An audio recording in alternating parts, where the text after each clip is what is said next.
Ladies and gentleman, ಸಾಮಾಜಿಕ ಜಾಲತಾಣಗಳು ಇಂದು ಮಾಹಿತಿ ಹರಡುವ ಅತ್ಯಂತ ವೇಗವಾದ ಮಾಧ್ಯಮವಾಗಿವೆ.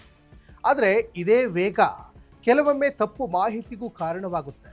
ವಿಶೇಷವಾಗಿ ಚಿತ್ರರಂಗದ ಜನಪ್ರಿಯ ನಟರ ಬಗ್ಗೆ ಸತ್ತಿದ್ದಾರೆ ಅನ್ನುವಂತಹ ಸುಳ್ಳು ಸುದ್ದಿಗಳು ಬಹುಬೇಗನೆ ಭಾರಿ ವೈರಲ್ ಆಗಿ ಸಾರ್ವಜನಿಕರಲ್ಲಿ ಗೊಂದಲ ಮತ್ತು ಆತಂಕ ಉಂಟು ಮಾಡಿವೆ. ಅದು ಸ್ಯಾಂಡಲ್ವುಡ್ನಿಂದ ಬಾಲಿವುಡ್ವರೆಗೂ ಹಲವು ಖ್ಯಾತ ನಟ ನಟಿಯರ ಹೆಸರುಗಳನ್ನು ಈ ರೀತಿ ತಪ್ಪಾಗಿ ಬಿಂಬಿಸಿದ್ದೂ ಇದೆ. ಎಸ್ ವೀಕ್ಷಕರೇ, ನೆಲ ಜಲ ಭಾಷೆಗಾಗಿ ಪ್ರಾಮಾಣಿಕ ಪತ್ರಿಕೋದ್ಯಮ ನೀವು ನೋಡ್ತಾ ಇದ್ದೀರಾ ಫೋಕಸ್ ಟಿವಿ. ನಾನು ಸಚಿನ್ ಹೆಮ್ಮಕ್ಕಿ.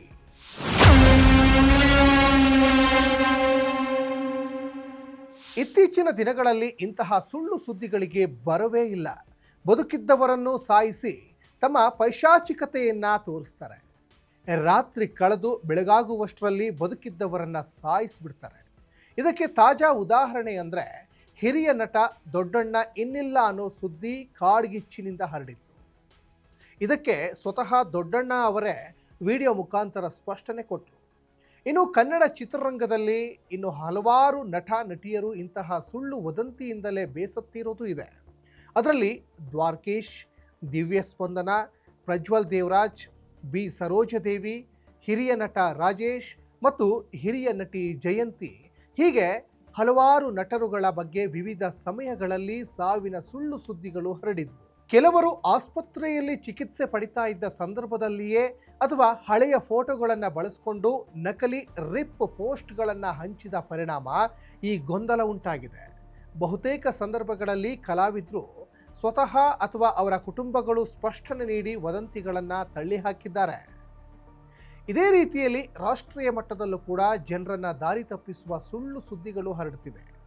ಅಮಿತಾಬ್ ಬಚ್ಚನ್, ಶಾರುಖ್ ಖಾನ್, ರಜನಿಕಾಂತ್, ಧರ್ಮೇಂದ್ರ ಮತ್ತು ದಿಲೀಪ್ ಕುಮಾರ್ ಅವರ ಬಗ್ಗೆ ಅನೇಕ ಬಾರಿ ಸುಳ್ಳು ಸಾವಿನ ಸುದ್ದಿಗಳು ಹರಡಿದ್ದು ಸಾಮಾಜಿಕ ಜಾಲತಾಣಗಳಲ್ಲಿ ದೊಡ್ಡ ಮಟ್ಟದ ಹಲ್ಚಲ್ ಉಂಟಾಗಿದೆ.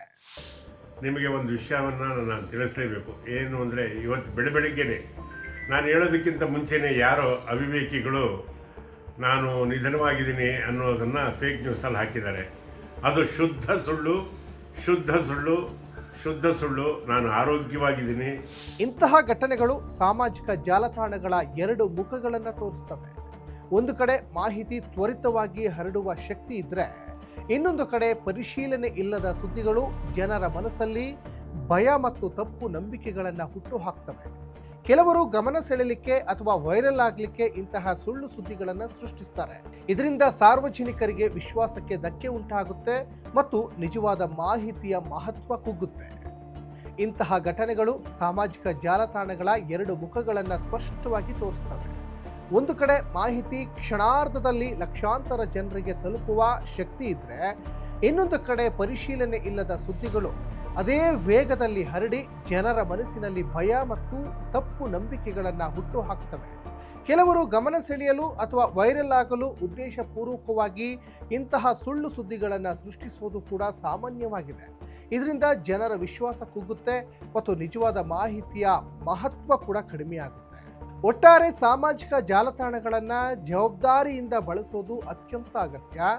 ಯಾವುದೇ ಸುದ್ದಿ ಹಂಚುವ ಮೊದಲು ಅದರ ಸತ್ಯತೆ ಪರಿಶೀಲಿಸುವುದು ನಾಗರಿಕ ಕರ್ತವ್ಯ. ಇಲ್ಲದೇ ಇದ್ದರೆ ಮಾಹಿತಿ ತಂತ್ರಜ್ಞಾನವು ಉಪಕಾರಿಯಾಗಬೇಕಾದ ಬದಲಾಗಿ ಸಮಾಜಕ್ಕೆ ಹಾನಿಕಾರವೂ ಆಗ್ಬೋದು.